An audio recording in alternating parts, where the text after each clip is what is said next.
Oh no, the anacondas have arrived! Oh wait, it's just the ducks again.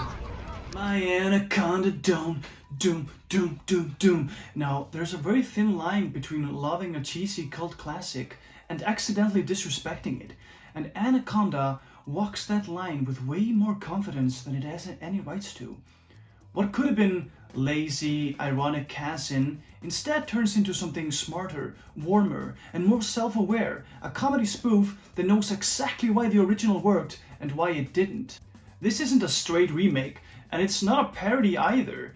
It's more like a remix, part affectionate roast, part industry satire, part creature feature. I wonder if they're turning into anacondas though. The setup here sounds so absurd. A group of lifelong fans attempt to remake Anaconda on a microscopic budget, only to find themselves dealing with a very real, very deadly snake. The concept alone could have turned into a one-note joke. Instead, the movie treats the comedy serious enough to make the comedy land. The humor doesn't come from mocking the premise, but from committing to it. The characters here believe in what they're doing, and the chaos of that just makes the chaos even funnier. There's a clear movie about making movies angle here, but it never becomes smug.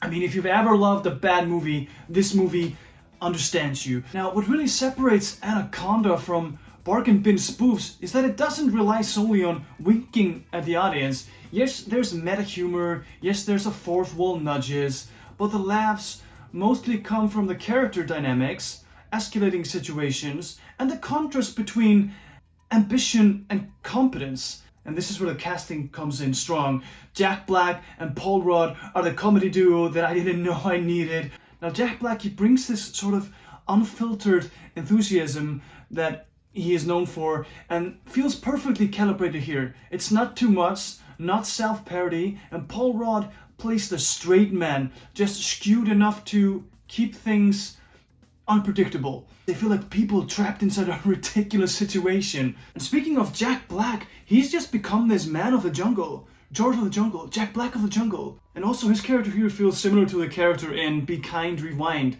that movie buff kind of guy, which he's also a movie buff kind of guy in The Holiday. And he's a filmmaker in King Kong, but he's actually also there in the jungle, filmmaking a creature. Bruh. Crucially, the movie never collapses into B-movie sloppiness. It flirts with that energy, but it keeps its footing. The production design, timing, and editing all suggest a film that knows how easy it would have been to phone this in, and it actively refuses to do so, right? A lot of modern reimaginings confuse self-awareness with quality. Anaconda avoids that trap by actually telling a story. There's momentum, escalation, and stakes, even if those stakes are occasionally ridiculous. The film's biggest weakness in a way is its pacing. It's so eager to stay funny and self-aware that it occasionally undercuts its own tension, which is ironic for a movie that understands how suspense made the original work. It also understands tone so extremely well. The film doesn't try to outdo the original's camp, it reframes it. Instead of laughing at the source material, it laughs with it, acknowledging the charm that made the 1997 film stick around in the first place. Speaking of which... And most importantly, it doesn't feel cynical, it's nostalgia engagement. This film was directed by Tom Garmicon, who also co-wrote the film, also was one of the producers, and he made The Unbearable Weight of Massive Talent with Nicolas Cage, which I saw and had a blast with. There's also a film that he's made that's called The Awkward Moment, which I definitely have to see, and this is someone I will be looking forward to see what he does next, based on at least these two films that I've seen. Anaconda is this rare comedy that earns its existence. It's funny without being obnoxious, affectionate without being lazy, and self-aware without being exhausting.